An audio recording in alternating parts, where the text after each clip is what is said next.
Pakistani space programme और रहबर 1। जब 5 पाकिस्तानी साइंसदानों ने सिर्फ 9 माह में पाकिस्तान को खलाई कुव्वत बना दिया।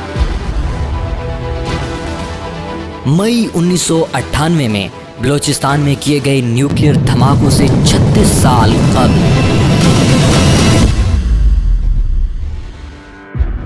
उस दिन बलूचिस्तान की सरजमीन पर एक और साइंसी तजर्बा होना था।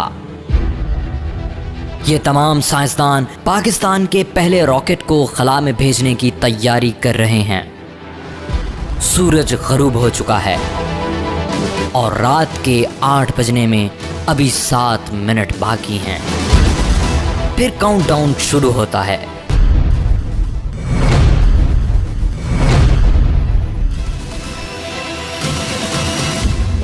और पाकिस्तान का पहला रॉकेट रहबर 1 कामयाबी से बालाई फिजा में लॉन्च होकर अपने बाद आने वाले मजीद रॉकेट्स के लिए एक रहबर बन जाता है।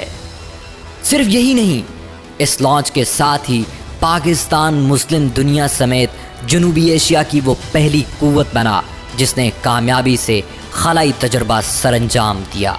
अब इस वाक़े को 59 साल हो चुके हैं, मगर इस प्रोजेक्ट के team leader doctor Tariq Mustafa को आज भी वो दिन उसी तरह याद है जैसे कल की बात हो। ये प्रोजेक्ट कैसे शुरू हुआ, पाकिस्तान ये मकसद कैसे हासिल कर पाया और टीम को इस दौरान क्या क्या चैलेंजेस दरपेश रहे, आज की इस वीडियो में हम आपको बताएंगे। नाज़रीन, दूसरी आलमी जंग का इख्तिताम हो चुका है। जंग का मैदान अब ज़मीन की बजाय खला की तरफ मुंतकिल हो चुका है। जंग की नौयत भी अब एक दूसरे को हथियारों के ज़रिए नुकसान पहुंचाने की बजाय मुआशी और साइंसी मैदान में पीछे छोड़ देने में बदल चुकी है। रूस और अमेरिका एक दूसरे को खलाई दौड़ में नीचा दिखाने के दर पे हैं। अमेरिका हैरान है कि रूस ने खला में पहला इंसान पहुंचाने में सबकत कैसे हासिल कर ली। यकायक अमेरिकी सदर जॉन एफ कैनेडी ऐलान करते हैं कि अमेरिका 60 की दिहाई के इख्तिताम से कबल न सिर्फ इंसान को चांद पर उतारेगा बल्कि बाहिफाजत वापस भी लाएगा। अपोलो खलाई प्रोग्राम के मुंतज़िम अमेरिकी खलाई इदारे नासा के लिए ये एक बड़ा चैलेंज था और इसके लिए कई ऐसे अदादो शुमार और साइंसी डेटा की ज़रूरत थी जो उस वक्त उसके पास मौजूद नहीं थे। इसे बहरे हिंद के ऊपर मौजूद फ़िज़ा की सूरत हाल को जानने की भी ज़रूरत थी और जब उसने ये करने की ठानी तो पाकिस्तान का सितारा चमक उठा। सन 1961 में जब पाकिस्तान के उस वक्त के फ़ौजी हुक्मरान जनरल अय्यूब खान अमेरिका के दौरे पर थे तो उनके साइंसी मशीर आला नोबेल इनाम याफ्ता डॉक्टर अब्दुस्सलाम भी उनके हमरा थे। डॉक्टर तारिक मुस्तफ़ा उस वक्त को याद करते हुए बताते हैं कि वो उस वक्त पाकिस्तान एटॉमिक एनर्जी कमीशन से वाबस्ता थे और ट्रेनिंग की गर्ज से अमेरिका में मुकीम थे। वो इसी दौरान सदर अय्यूब और डॉक्टर अब्दुस्सलाम के अमेरिका के दौरे को अच्छा इत्तफाक करार देते हैं, जिसकी वजह से पाकिस्तान फिलफौर खलाई दौड़ में शामिल हो गया। वहाँ हुकाम ने इस पाकिस्तानी वफद के सामने बहरे हिंद के ऊपर मौजूद फ़िज़ा के मुतल्लिक डेटा न होने की मुश्किल रखी। नासा ने पेशकश की कि वो बहरे हिंद के आसपास के ममालिक को रॉकेट टेक्नोलॉजी फ्राहम करने को तैयार हैं, सिर्फ एक शर्त के साथ कि इस रॉकेट से जो भी डेटा हासिल होगा इसका तबादला नासा के साथ भी किया जाएगा।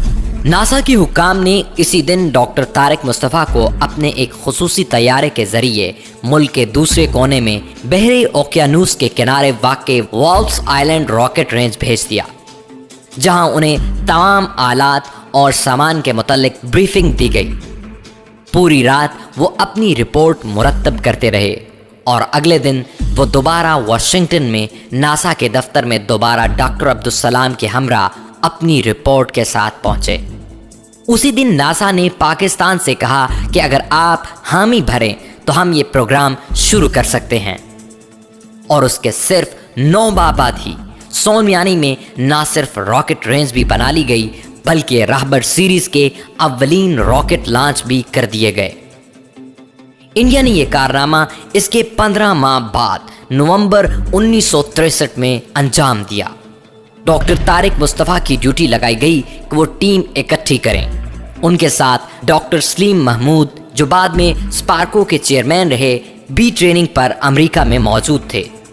3 मजीद साइंसदानों, अहमद ज़मीर फारूकी पाकिस्तान एयरफोर्स, मोहम्मद रहमतुल्लाह महकमा मौसमियात के डिप्टी डायरेक्टर और सिकंदर जमान, जो कि बाद में चेयरमैन स्पार्को बने, को भी अमेरिका बुलवाया गया और ये मुख्तसर सी टीम अपने काम में जुट गई। सबसे पहला मरहला पाकिस्तान में रॉकेट रेंज के क़याम का था, जो उस वक्त तक यहाँ पर मौजूद नहीं थी। इस काम के लिए सदर अयूब खान ने तजवीज़ दी कि सोनमियानी में वाक़े फ़ौज के आर्टिलरी रेंज को इस मकसद के लिए इस्तेमाल किया जा सकता है, क्योंकि वहाँ पर अफरादी क़ुव्वत के रहने का इंतज़ाम और दीगर सहूलियात पहले से मौजूद थीं। इस तजवीज़ को कबूल किया गया और फ़ौरन इस आर्टिलरी रेंज को पाकिस्तान की पहली रॉकेट रेंज में बदलने का काम शुरू कर दिया गया। नाज़रीन, साइंसदानों को इस काम के लिए अमेरिका में तैयारी करवाई गई और नासा की जानिब से ही साजो सामान मुहैया किया गया। 6 महीनों के अंदर नासा के डिपोज में मौजूद अमेरिकी फ़ौज के फाजिल सामान में से रॉकेट चलाने के लिए ज़रूरी सामान तलाश किया गया और इसे अमेरिका की वॉप्स आइलैंड रॉकेट रेंज में इकट्ठा किया गया। फिर पाकिस्तानी सफारत खाने के मालियाती मुशीर वज़ीर अली शेख की जिम्मेदारी लगाई गई कि यह सामान पाकिस्तान पहुंचाया जाना है। सामान में मौजूद हसास आलात डॉक्टर तारिक सलीम मुस्तफ़ा की एक गाड़ी की डिग्गी में रखकर गाड़ी पाकिस्तान भेज दी गई। तमाम सामान मार्च 1962 तक पाकिस्तान पहुंच गया और तब तक रॉकेट लॉन्च की जिम्मेदार टीम ने फ़ौज के इंजीनियरिंग शोबे की मदद से मिलकर आर्टिलरी रेंज को रॉकेट लॉन्च के लिए मौजूद शक्ल दे दी। तजर्बा क्या था? तजर्बा ये करना था कि रॉकेट के ज़रिए फ़िज़ा में 50 से 100 मील की बुलंदी पर सोडियम के बुखारात छोड़े जाएं, जिन्हें सूरज के गुरूब होने के बाद उफ़क़ के नीचे से आने वाली सूरज की रोशनी से मुनक्किस होना था। और इसके बाद भुलाड़ी, लसबेला, हुब और कराची एयरपोर्ट के मकाम पर कैमरे नस्ब किए गए, जिन्होंने बैक वक्त बग़ैर 1 सेकंड के वक्फे के उन बुखारात की तस्वीर लेनी थी। इस मकसद के लिए पाकिस्तानी फ़िज़ाइया के तैयारों में इस्तेमाल होने वाले जासूसी कैमरों को ज़मीन पर नस्ब कर दिया गया और इनको आपस में मुंसलिक करके बैक वक्त तस्वीर लेना मुमकिन हो पाया। फ़िज़ाइया से अहमद ज़मीर फारूकी को शामिल करने के पीछे यही मकसद था। इन बुखारात की तस्वीर का बग़ैर कंप्यूटर की मदद के तवील हसाबात के ज़रिए तज्ज़िया किया जाना था, जिससे बालाई फ़िज़ा के दर्जे हरारत और वहाँ पर हवाओं का रुख मालूम हो जाता, जिसकी नासा को अपोलो प्रोग्राम के लिए ज़रूरत थी।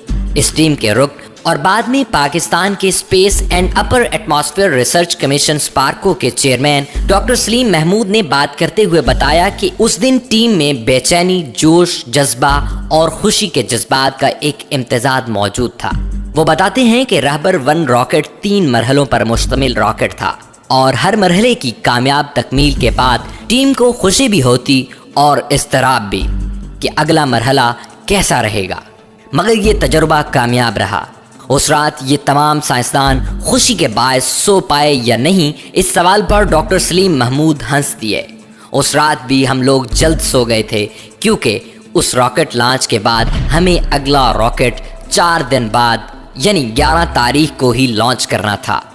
लेकिन इन हालात के बावजूद काम जारी रहा और तजर्बा कामयाबी से हमकिनार हुआ। नासा की अपनी ज़रूरत पूरी हुई और पाकिस्तान ने नासा की इस पेशकश का फ़ायदा उठाकर ख़ुद को खलाई दौड़ में एशिया का सरे फहरिस्त मुल्क साबित कर दिया। पाकिस्तानी साइंसदानों ने दिन रात बलोचिस्तान की चलचलाती गर्मी में काम किया, क्योंकि हर किसी के सर पर बस एक ही धुन सवार थी कि पाकिस्तानी रॉकेट तजर्बे को कामयाब बनाना है।